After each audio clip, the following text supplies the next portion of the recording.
வணக்கம். திரையரங்கம் கட்டா குஸ்தி 2. இந்த திரைப்படத்தினுடைய இயக்குனர் செல்லா ஐயாவு. இந்த திரைப்படத்தினுடைய கதாநாயகன் விஷ்ணு விஷால், கதாநாயகி ஐஸ்வர்யா லக்ஷ்மி. இந்த திரைப்படத்தை தயாரித்திருப்பவர்கள் ஐஸ்ரீ கே கணேஷ், விஷ்ணு விஷால். குஸ்தி போட்டிகளில் கலந்து கொண்டு தன்னுடைய அபார திறமையை காட்டக்கூடிய கீர்த்தி என்ற கதாபாத்திரத்தில் இந்த திரைப்படத்திலும் வருகிறார் ஐஸ்வர்யா லக்ஷ்மி. அவருடைய கணவனான வீரா கதாபாத்திரத்தில் நடித்திருப்பவர் விஷ்ணு விஷால். அவர்களுக்கு ஒரு மகள். அந்த செல்ல மகளின் பெயர் மதி மலர். குஸ்தி போட்டிகளில் கலந்து கொள்வதையே தன்னுடைய பிரதான பணியாக ஐஸ்வர்யா லக்ஷ்மி வைத்திருக்க, வீட்டையும் குழந்தையையும் கவனித்து கொள்ளக்கூடிய மிகப்பெரிய பொறுப்பை ஏற்று அதன்படி வாழ்ந்து கொண்டிருக்கிறார் வீரா கதாபாத்திரத்தில் வரக்கூடிய விஷ்ணு விஷால். தாங்கள் வசிக்கக்கூடிய பகுதிகளில் வாழக்கூடிய பெண்களுடன் எந்த அளவிற்கு நெருக்கமாக பழகி கலகலப்பான ஒரு கதாபாத்திரமாக விஷ்ணு விஷால் இருக்கிறார் என்பதையும் நாம் காட்சிகளாக பார்க்கிறோம். பள்ளிக்கூட விழாவில் அப்படி போடு என்ற பாடலுக்கு தங்களின் மகள் நடனமாடுவதை பார்த்து அதிர்ச்சியின் உச்சிக்கே சென்று விடுகிறார் ஐஸ்வர்யா லக்ஷ்மி. தன் மகள் ஸ்போர்ட்ஸ் கேர்ளாக வருவாள் என்று எதிர்பார்த்து கொண்டிருந்த ஐஸ்வர்யா லக்ஷ்மிக்கு மிகப்பெரிய அதிர்ச்சி உண்டாகிறது. அதற்கு பிறகு வெளியூரில் நடைபெறக்கூடிய சமையல் போட்டியில் தன்னுடைய கணவன் வீரா கலந்து கொண்டு அதில் சிறந்த சமையல் கலைஞர் என்ற பரிசை தன் கணவன் வாங்குவதை பார்த்து அதிர்ச்சி அடைகிறார் கீர்த்தி கதாபாத்திரத்தில் வரக்கூடிய ஐஸ்வர்யா லக்ஷ்மி. அந்த சமையல் போட்டி நடைபெறக்கூடிய இடத்தில் தங்களுடைய அன்பு மகள் மதிமலரும் இருப்பதை பார்த்து அவருக்கு மிகுந்த ஆச்சரியம் உண்டாகிறது.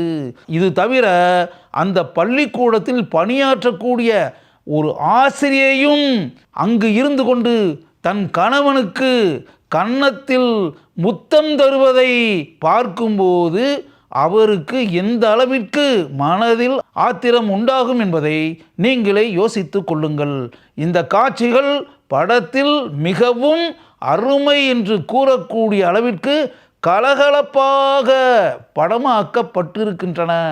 அதற்கு பிறகு அந்த கணவன் மனைவி இருவருக்கும் இடையே எப்படிப்பட்ட வார்த்தை மோதல்கள் உண்டாகின்றன என்பதையும், தன் கணவனிடமிருந்து தான் பிரிந்து வாழ்வதுதான் சரி என்ற முடிவுக்கு கீர்த்தி எப்படி வருகிறாள் என்பதையும் நாம் பார்க்கிறோம். அதற்கு பிறகு வரக்கூடிய நீதிமன்ற காட்சிகள் மிகவும் அருமையாக படமாக்கப்பட்டிருக்கின்றன. நீதிமன்றத்தில் நீதிபதியாக ராஜராஜேஸ்வரி என்ற கதாபாத்திரத்தில் ரம்யா கிருஷ்ணன் வருகிறார். அவர் வந்த பிறகு படத்தில் எந்த அளவிற்கு மேலும் கலகலப்பு உண்டாகிறது என்பதை சுவாரஸ்யமான காட்சிகளின் மூலம் நாம் பார்க்கிறோம். படத்தினுடைய உச்சகட்ட காட்சியில் குஸ்தி போட்டி நடைபெறுகிறது. குஸ்தி போடுபவர்கள் கணவனாக இருக்கக்கூடிய விஷ்ணு விஷாலும் மனைவியாக இருக்கக்கூடிய ஐஸ்வர்யா லக்ஷ்மியும் இருவரும் ஒருவரோடு ஒருவர் மோதுகிறார்கள்.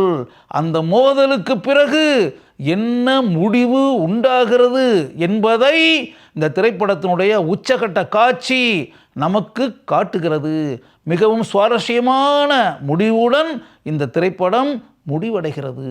வீரா கதாபாத்திரத்தில் விஷ்ணு விஷால் படம் முழுக்க மிகவும் இயல்பாக நடித்திருக்கிறார். கீர்த்தி கதாபாத்திரத்தில் வரக்கூடிய ஐஸ்வர்யா லக்ஷ்மி அந்த கதாபாத்திரத்திற்கு கச்சிதமாக பொருந்துகிறார். குஸ்தி சண்டை இடம்பெறக்கூடிய காட்சிகளில் அவருடைய மாறுபட்ட நடிப்பை நம்மால் பார்க்க முடிகிறது. அவர்களுடைய செல்ல மகள் மதிமலர் கதாபாத்திரத்தில் நடித்திருக்கக்கூடிய சிறுமி ஜாரா ஜியானா படம் முழுக்க இந்த சிறுமி நடிப்பில் ஆட்சி புரிகிறாள். இந்த படத்தினுடைய ஓட்டத்திற்கு மிகப்பெரிய ப்ளஸ் பாயிண்டாக இருப்பது இந்த சிறுமிதான். இந்த சிறுமி வரக்கூடிய காட்சிகள் அத்தனையும் அருமை. படத்தினுடைய ஆரம்ப காட்சியிலிருந்து இறுதி காட்சி வரை இந்த சிறுமி வரக்கூடிய காட்சிகளில் திரையரங்கில் என்ன ஆரவாரம், என்ன கைத்தட்டல். விஷ்ணு விஷாலின் மாமா ரத்னமாக இந்த திரைப்படத்தில் நடித்திருப்பவர் கருணாஸ். தன்னுடைய பண்பட்ட நடிப்பை படத்தில் வெளிப்படுத்தி படம் பார்த்து கொண்டிருக்கக்கூடிய அனைவருடைய பாராட்டுக்களையும் கருணாஸ் பெறுகிறார். கருணாஸின் மனைவியாக இதில் நடித்திருப்பவர் லிஸி ஆண்டனி. அவர் யாருமே எதிர்பார்த்திருக்காத ஒரு நிலையில் சரளமாக ஆங்கிலத்தில் பேசுவதைப் போல ஒரு காட்சி படத்தில் வருகிறது. அந்த காட்சியை பார்த்து அதிர்ச்சி அடைவது கருணாஸ் மட்டுமல்ல, படத்தை பார்த்து கொண்டிருக்கக்கூடிய நாமும் தான். சட்டநாதன் என்ற வக்கீல் கதாபாத்திரத்தில் காளி வெங்கட் நடித்திருக்கிறார். அந்த கதாபாத்திரத்திற்கு இவர் மிகவும் பொருந்தி இருக்கிறார். கணேசன் என்ற கதாபாத்திரத்தில் இந்த திரைப்படத்தில் நடித்திருப்பவர் முனிஷ்காந்த். அவர் வரக்கூடிய காட்சிகளில் அவருடைய சிறந்த நடிப்பை நாம் பார்க்கிறோம், ரசிக்கிறோம். மீனு என்ற பள்ளிக்கூட ஆசிரியை கதாபாத்திரத்தில் நடித்திருப்பவர் மோக்ஷா. இவர் வரக்கூடிய காட்சிகள் அத்தனையும் ரசிக்கும்படி படமாக்கப்பட்டிருக்கின்றன. அப்படி போடு என்ற அந்த பாடல் காட்சியில் விஷாலுடன் இவர் ஆடக்கூடிய குத்தாட்டத்தை பார்த்து படத்தை பார்த்து கொண்டிருக்கக்கூடிய அனைவரும் மகிழ்ச்சியின் உச்சத்திற்கே சென்று விடுகிறார்கள். அழகான தோற்றத்தை கொண்டிருக்கக்கூடிய இந்த நடிகை படம் முழுக்க அந்த கதாபாத்திரத்திற்கு தன்னுடைய நடிப்பை நன்கு வெளிப்படுத்தி சிறப்பை சேர்த்திருக்கிறார். பல்பீர் சிங் என்ற கதாபாத்திரத்தில் யோகி பாபு நடித்திருக்கிறார்.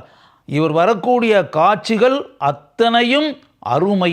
ராஜராஜேஸ்வரி என்ற நீதிபதி கதாபாத்திரத்தில் நடித்திருக்கக்கூடிய ரம்யா கிருஷ்ணன் தான் வரக்கூடிய அந்த காட்சிகளில் தன்னுடைய அனுபவ நடிப்பை எந்த அளவிற்கு ஆழமாக பதிய வைக்க வேண்டுமோ அதை அருமையாக செய்திருக்கிறார்.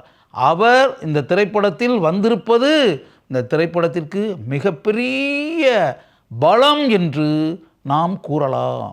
ஐஸ்வர்யா லட்சுமியின் தந்தையாக நடித்திருப்பவர் கஜராஜ். அவருடைய மனைவியாக நடித்திருக்கக்கூடிய ஸ்ரீஜா ரவி மிகவும் கேஷுவலாக நடித்து அந்த கதாபாத்திரத்திற்கு சிறப்பை உண்டாக்கி இருக்கிறார். கருணாகரன் சில காட்சிகளில் வருகிறார். அவர் வரக்கூடிய காட்சிகள் கலகலப்பாக இருக்கின்றன. சான் ரோல்டன் இவர்தான் இந்த திரைப்படத்தினுடைய இசையமைப்பாளர். இவர் இசையமைத்திருக்கக்கூடிய பாடல்கள் கைதட்டி ரசிக்கக்கூடிய அளவிற்கு இருக்கின்றன. பின்னணி இசை இந்த திரைப்படத்தினுடைய கலகலப்பான காட்சிகளுக்கு ஒரு துணை புரிந்திருக்கின்றன. KM பாஸ்கரன் இவர்தான் இந்த திரைப்படத்தினுடைய ஒளிப்பதிவாளர். ஒரு அருமையான சினிமாட்டோகிராஃபர் இந்த திரைப்படத்தில் பணி புரிந்திருக்கிறார் என்பதை படம் முழுக்க நம்மால் உணர முடிகிறது. பரத் விக்ரமன் இவர்தான் இந்த திரைப்படத்தினுடைய படத்தொகுப்பாளர்.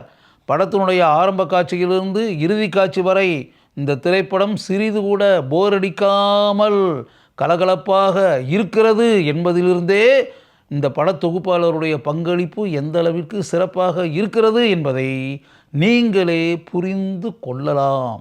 அனைத்து வயதில் உள்ளவர்களும் தங்களை மறந்து பார்த்து ரசிக்கக்கூடிய அளவிற்கு கட்டா குஸ்தி 2வது பகுதியை மிகவும் சிறப்பாக இயக்கி இருக்கிறார் செல்ல ஐயாவு. அதற்காகவே அவரை நான் பாராட்டுகிறேன். சுவாரஸ்யமான கலகலப்பான ஒரு திரைப்படத்தை பார்க்க வேண்டுமா? கட்டா குஸ்தி 2 என்ற திரைப்படத்தை கட்டாயம் பாருங்கள். உங்களுக்கு அந்த திரைப்படம் நிச்சயம் பிடிக்கும்.